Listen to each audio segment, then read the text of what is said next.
The big story tonight, how hospitals here in Indiana are now preparing for the coming surge of coronavirus cases. That surge is expected to begin soon and peak sometime between mid-April and mid-May.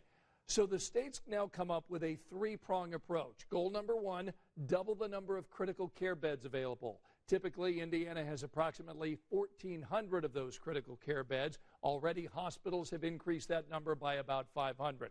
Goal number two, double the number of ventilators. Indiana usually has around 1,700, but we've seen an additional 750 in the last day alone. And thirdly, increase the number of healthcare workers. The governor today signed an executive order allowing certain medical professionals who do not have an active license to practice. And tonight, the nation's top doctor says Indianapolis is an emerging hotspot for the coronavirus. Now, this sounds scary, but tonight we want to bring you context, to focus on the facts, not fear. Our Karen Campbell spoke with local health leaders tonight to figure out what this warning really means. We hear the phrase flattening the curve in order to slow the spread of COVID-19. Let's take a look at where the current curve is here in Indiana. We've seen exponential growth with one confirmed COVID-19 case on March 7th to now, 3 weeks later, nearly 1,800. Marion County has the most cases, 805. It's caught the attention of U.S. Surgeon General Jerome Adams. In a series of tweets Sunday, he said Indianapolis is one of 6 cities that needs to raise the bar, calling Indy an emerging hotspot for coronavirus. Even though we account for about 25% of the state's population, we have 2/3 of the positive COVID-19 cases so far, and we have half of the deaths. Stephen Long, CEO of Hancock Health, says many have begun raising that bar.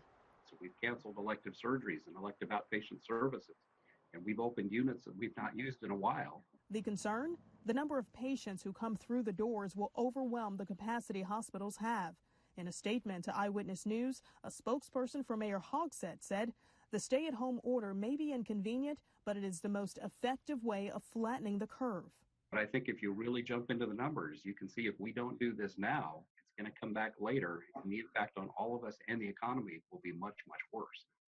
We can still be social with one another as long as we keep that 6 feet of space between us.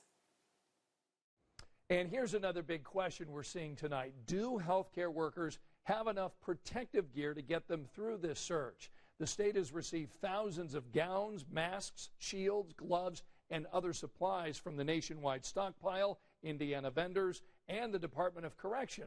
We've seen hundreds of deliveries in hospitals and facilities.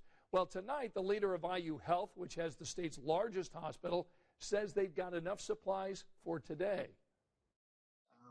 I think the hard part is you're really trying to procure those at a time where not just everybody in the United States, but everybody in the world is trying to procure those exact same sets of things. And we've been really fortunate.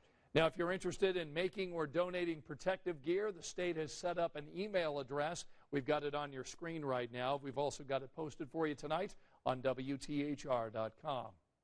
Well, a parent's job is already tough enough, right? Juggling work, life, and kids. Add the pandemic and a stay-at-home order, and things become nearly impossible. So tonight, our Emily Longnecker introduces us to one mom worried about staying at home and how it could cost her son quite a lot. Scott, this is a really challenging time for parents right now, both because they're trying to work from home and teach their kids. We talked to one mom who is feeling that pressure acutely tonight because, one, she has a special needs child, and two, her husband is a nurse. Since their preschool closed because of the coronavirus, Amanda Moore has been full-time parent and teacher to her 4-year-old twin boys, Baden and Jackson, all while working from home. I'm getting to experience my children daily.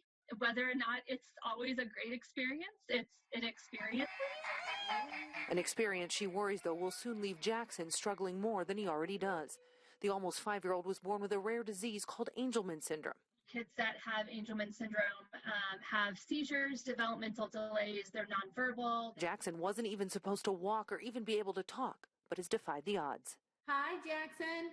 Hi. But a lot of that's because of the amazing team that we have around him and the village that we've built for him. A village Jackson can't be a part of right now because of social distancing and COVID-19. He's not in school, which means he's not in therapy. His OT, his PT, his speech, and he was getting them daily and showing so much progress. We were doing so well. Now it's all up to Amanda and her husband, Adam. I mean, it's all on us. It's terrifying. Equally daunting, Adam is a nurse at a doctor's office, but could get called into service at a local hospital at any moment. If he goes back into the hospital, he's not coming back home. And he won't come home until it's safe and healthy. The Moores can't risk it with Jackson, so that means Amanda could soon be going it alone. And while the thought scares her, she says that's nothing compared to what the doctors and nurses on the front lines are facing. They're the true heroes, and I can't thank them enough. And this has really given Amanda a new appreciation for Jackson's teachers and therapists. She says she always thought of them as rock stars before, but she realizes it even more now. Scott?